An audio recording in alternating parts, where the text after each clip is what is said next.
In this video tutorial, I'm going to go over the bone tool, and I'm going to use it specifically for these eyebrows right here. And so one thing to keep in mind is I'm not like a huge fan of the bone tool in Adobe Animate. Like in other programs like Toon Boom Harmony, they have similar tools that just work much better, and it's a little finicky in Animate. And there's tutorials out there that are going to go deeper into using the tool here, but I'm just going to kind of go over the basics for this. So I have my eyebrows right here, and if you can remember, if I click on wrong eyebrow, if I click on this one right here, I have not turned that into a symbol right there. You can tell because I clicked on it and it gets the dots on top of it. So you want to make sure that it's not parented to anything, or else when you do the bone tool, it's going to look, or it's going to kind of disappear, kind of do some funky stuff on you right here. So when you use the bone tool, it's this option right here. If you don't see it, click on these three buttons down here and find the bone tool in this menu that pops out right there.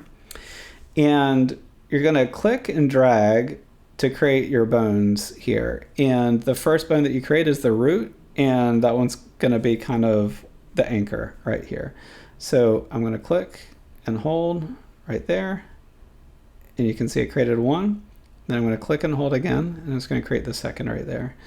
And so now when I go to the selection tool, when I go to move it, you can see that it kind of moves like this right here. So if I want the eyes to kind of go up like that, I can do it.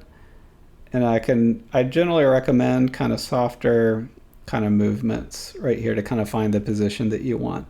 But something that's nice about this is when we get into tweening down the road here, you'll be able to tween this really well right here. But you can see right now that it's kind of, this point is kind of held down. It's the root right there. And so what we might need to do to kind of have this armature,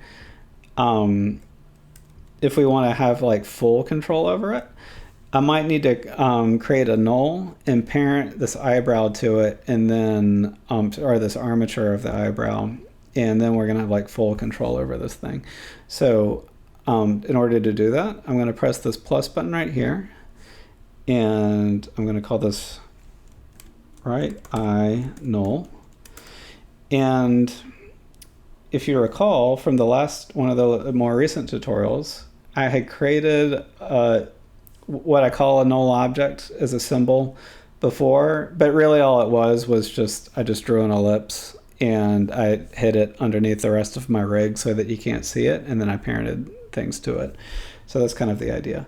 So I have that null, just a normal circular object right there. I made this new layer, this empty, and I'm just going to drag it onto my canvas right around there. And then I'll hide my library. And so from here, I'm just going to try to parent my armature to it right there. And then I'm going to parent my eye null to everything else down here. And so now when I move that null object, I can now, where I couldn't rotate that edge of that eyebrow, I can now, right? So I can press Q and I can rotate the whole eye. But then if I select the armature, I have even more control. Oops, if I go back to my normal selection tool, where I can kind of furrow the eyebrows and things like that. And so all I need to do now is, so I can't just hide the visibility of this null, or else it's just not gonna be selectable for me right there. And what I do instead is I just take this null and then just drag it below the face, and I just do like all caps so I know where to find it. And so if I ever need that additional control of my eyebrow, I have that option where, again, I kind of go down to this null right here, and I can kind of have that control right there. But that being said, that's kind of like the most complicated version of an eyebrow I can kind of come up with right here. For your character designs, as an alternative, we could do something like what we did for this eyelash right here, and that might be just as expressive and give you a lot of control right here. So let's do eyebrow alt right here is what I'll call this. This on a new layer. And I'm just going to go back to using the pen tool and go to my library right here. Oops. There we go. And so instead of having like this complicated shape, maybe my eyebrow is just something like this, right? Where I just did the pen tool, click, click, click right there.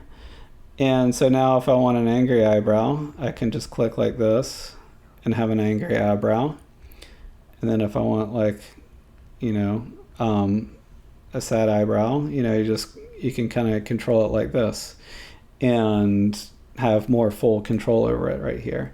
And so something else you can do right here is, remember, if you go down to width, you know, you can kind of change the taper of it to some of these models if you want the eyebrow to kind of have, you know, a different look to it right there. So again, I just did the selection tool, went under object, and did the eyebrow right here. So one thing you will find if you do animate your eyebrows like this, the second way right here, is the tweening's not going to work quite the same, but you can still kind of get like a cool look out of it here. So just kind of keep in mind when it comes to tweening, and that'll be in a future tutorial here, that's going to behave just a little bit differently if you do the eyebrow in this second kind of method right here.